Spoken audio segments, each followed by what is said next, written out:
Boa tarde, meus amados e queridos irmãos, prezados ouvintes que nos dão a honra e a alegria da sua presença.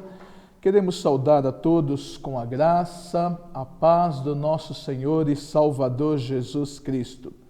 Nesta oportunidade, iremos meditar, gastar alguns minutos sobre o tema 2 problemas humanos. E vamos usar o texto do evangelista Mateus, no capítulo de número 22, versículo de número 29, aonde o Senhor nos diz quais são esses 2 problemas humanos. Lemos assim as Sagradas Escrituras. Jesus, porém, respondendo, disse-lhes: errais, não conhecendo as Escrituras, nem o poder de Deus. Errais, não conhecendo as Escrituras, nem o poder de Deus. 2 problemas humanos. E por falar em problema, certo dia, no mosteiro, com a morte do guardião, foi preciso encontrar um substituto. Convocou-se então uma reunião de todos os discípulos para descobrir quem seria o novo sentinela. O mestre, com muita tranquilidade, falou: assumirá o posto aquele que primeiro conseguir resolver o problema que eu vou apresentar. Então ele colocou uma mesinha no centro da enorme sala e acima dela um valioso vaso de porcelana. Eis aí o problema, disse ele. Todos ficaram olhando o vaso belíssimo, tentando adivinhar qual era o problema com aquele vaso. Nesse instante, um dos discípulos pegou um porrete e, para espanto dos demais, destruiu tudo, o vaso e a mesinha do centro. Depois voltou para o seu lugar. Imediatamente o mestre disse: senhores, já temos um novo guardião. Por que ele foi escolhido, mestre? Indagaram os demais. Porque ele eliminou o problema. Não importa o quão caro, bonito ou inocente ele aparente ser, se é um problema, precisa ser eliminado. O contexto desta passagem descreve uma conversa entre Jesus e um grupo religioso da sua época chamado saduceus.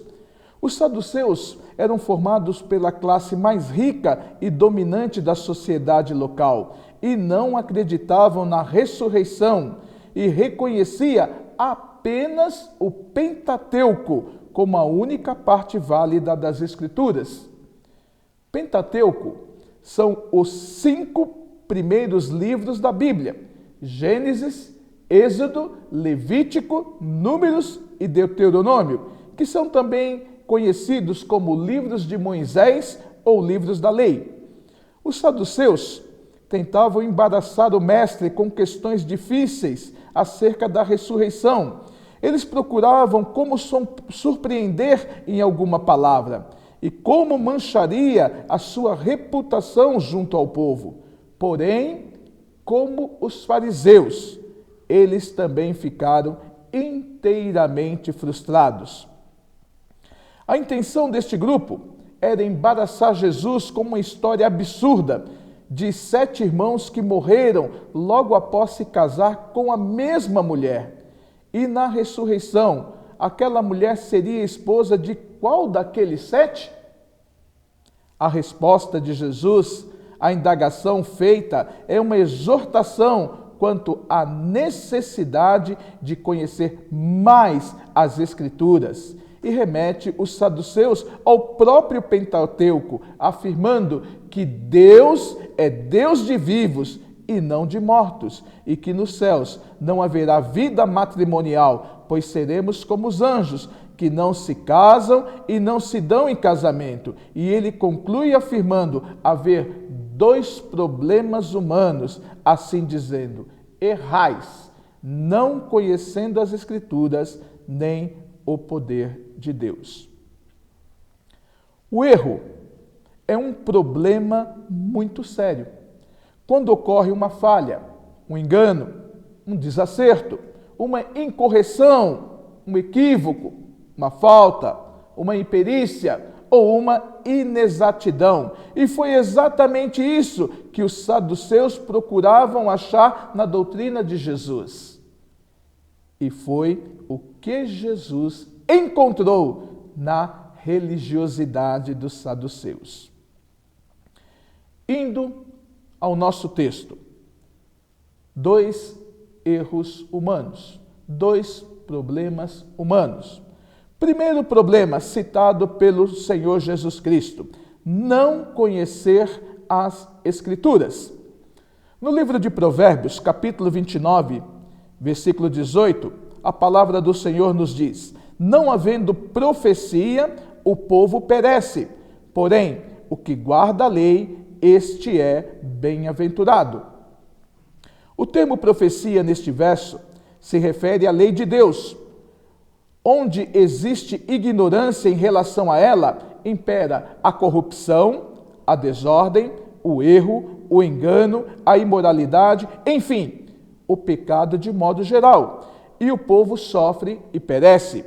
Para que tudo corra bem, todos devem conhecer e obedecer às Escrituras Sagradas.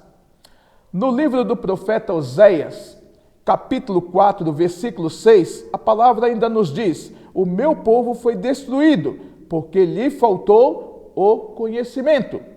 O conhecimento das Escrituras afeta a nossa atitude em relação ao presente e ao futuro. Quanto mais soubermos o que Deus fez no passado, maior será a nossa confiança sobre o que Ele fará nos anos vindouros. Devemos ler diligentemente a Bíblia para confiarmos que Deus sempre faz o melhor por nós. Ainda, no Evangelho de João, capítulo 5, versículo de número 39, encontramos uma preciosa declaração do Senhor Jesus Cristo, aonde ele ali afirma: examinai as Escrituras, porque vós cuidais ter nelas a vida eterna, e são elas que de mim testificam. Os líderes religiosos conheciam o Antigo Testamento, mas falharam em aplicar a palavra de Deus às suas vidas. Conheciam os ensinos das Escrituras, mas não enxergaram o Messias a quem elas se referiam. Conheciam as regras, mas perderam o Salvador. Entrincheirados em seus próprios sistemas religiosos, recusaram-se a deixar que o Filho de Deus mudasse a vida deles. O conhecimento e a aplicação das Escrituras fez e faz a diferença na vida daqueles que querem realmente servir ao Senhor. Winterfield, um evangelista notável, sempre que se hospedava na casa de alguém, costumava conversar sobre o futuro da alma de cada membro da família anfitriã, pessoalmente, com cada um deles. Entretanto, certa vez, pernoitou na casa de um coronel, que era tudo o que alguém poderia desejar, menos cristão. Winterfield ficou tão satisfeito com a hospitalidade e tão encantado com as qualidades do bom coronel, de sua esposa e de suas filhas, que achou muito difícil lhes dizer que tinham que tomar uma decisão a respeito de Jesus, algo que não teria sentido se eles tivessem sido menos amistosos. Ali ele ficou por uma semana. E durante sua última noite, o Espírito de Deus o visitou, de modo que não conseguiu dormir. Essas pessoas, disse Winterfield consigo mesmo, têm sido muito amáveis comigo e eu não tenho sido fiel com elas. Tenho de dizer que, apesar de todas as suas boas qualidades, se não crerem em Cristo, estarão perdidas. Então se levantou e orou. Após orar, havia uma luta em seu espírito. Sua velha natureza dizia: não posso fazer isso. Mas o Espírito Santo parecia dizer: não saia daqui sem antes avisá-los do perigo. Finalmente, pensou em um artifício e orou a fim de que Deus aceitasse sua ideia. Ele pegou seu anel e escreveu com eles as seguintes palavras em um dos losângulos de vidro da janela de caixilhos de chumbo: falta-lhes uma coisa. Ele não conseguiu falar com a família, mas seguiu seu caminho, orando pela conversão daquelas pessoas. Pouco depois dele ter saído, a boa senhora anfitriã da casa, grande admiradora de Winterfield, disse: vou até o quarto de hóspedes, pois quero ver o lugar em que o homem de Deus ficou. Ao chegar no quarto, viu o que ele tinha escrito na vidraça: falta-lhes uma coisa. Aquelas palavras a tocaram imediatamente com a convicção do arrependimento. Ah, exclamou, pensei que ele não havia se preocupado muito conosco, porque sabia que, por onde quer que ele passe, argumenta com seus anfitriões, e não havia feito assim conosco. Cheguei a pensar que havíamos irritado o Sr. Winterfield, mas agora percebo como ele foi amável conosco, falando-nos desta maneira. Em seguida, chamou suas filhas: subam, meninas, vejam o que o homem de Deus escreveu na vidraça. Falta-lhes uma coisa. Chamem seu pai.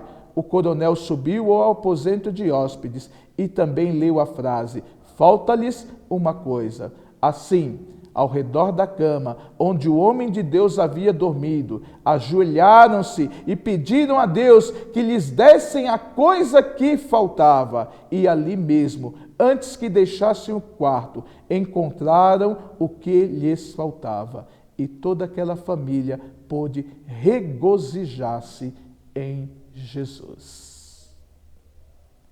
Primeiro problema: não conhecer as Escrituras. Repito a frase, a afirmação do Senhor Jesus: examinai as Escrituras, porque vós cuidais ter nelas a vida eterna, e são elas que de mim testificam.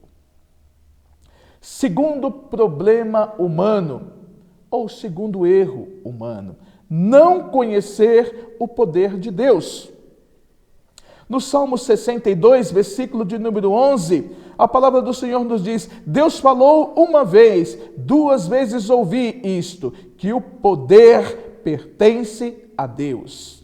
E na primeira carta de Paulo a Coríntios, capítulo 1, versículo 18, ainda nos diz: porque a palavra da cruz é loucura para os que perecem, mas para nós que somos salvos é o poder de Deus. Ao longo da história, o Eterno revelou seu poder por meio de poderosos feitos na natureza, tais como o dilúvio, a destruição de Sodoma e Gomorra, as 10 pragas no Egito, a abertura do Mar Vermelho, do Rio Jordão, o suprimento cotidiano por 40 anos durante a peregrinação no deserto, enfim, ele prometeu continuar revelando o seu poder. E Paulo nos exortou em entender como Deus é poderoso.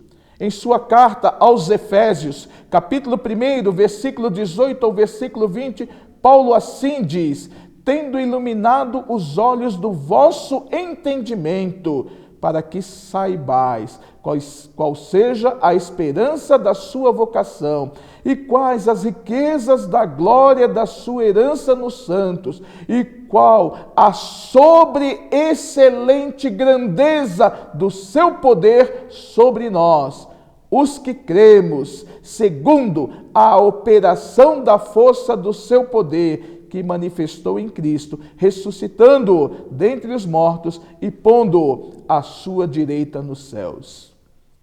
Meus amados irmãos, prezados ouvintes, o mesmo poder que ressuscitou Jesus dos mortos está disponível para nos ajudar em nossos problemas cotidianos, porque somos fracos e limitados. Lembre-se de que aquele que tem o poder de controlar a natureza e a criação e ressuscita os mortos está disponível para nos ajudar em nossas fraquezas. Nada é demasiadamente difícil para ele.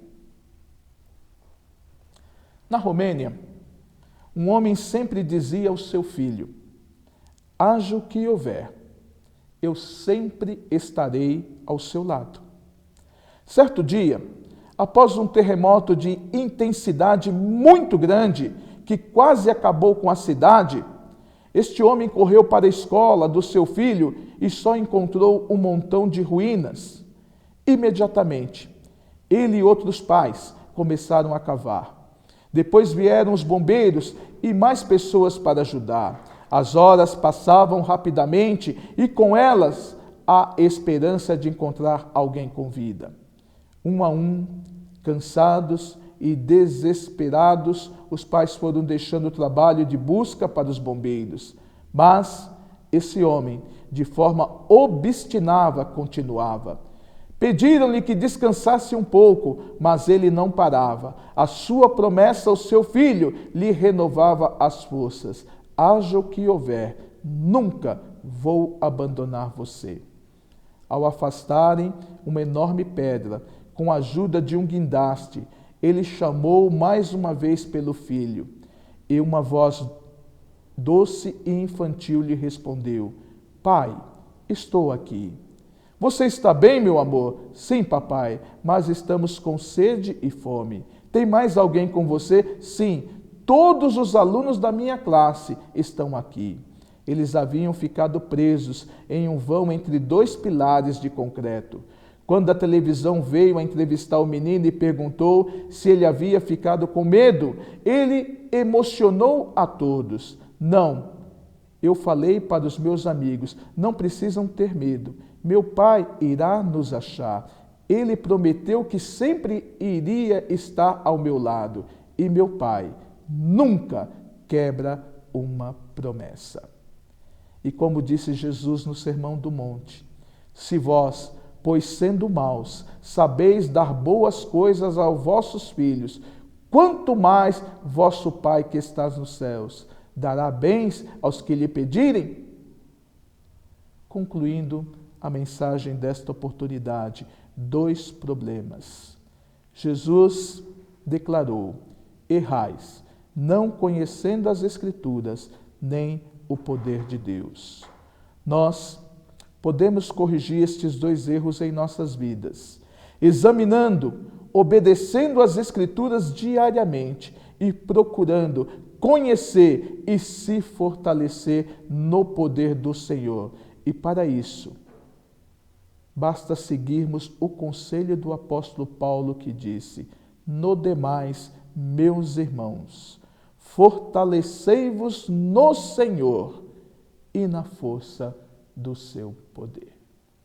Que Deus ricamente possa abençoar a sua vida e que você possa buscar forças neste momento, naquele que tem todo o poder para reverter o destino da tua alma. Conheça as Escrituras, obedeça às Escrituras, viva sob o poder de Deus em sua vida. Que Ele ricamente te abençoe.